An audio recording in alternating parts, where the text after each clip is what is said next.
শুধু সকাল বিকাল দুই বেলা যদি আমার খাবারের বন্দোবস্ত হয়, আমি আর নবীর লক ছাড়ি না।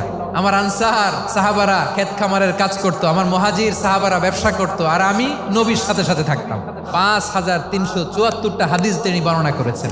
সবচেয়ে বেশি হাদিস বর্ণনাকারী সাহাবী আবু হুরায়রা রাদিয়াল্লাহু তাআলা আনহু।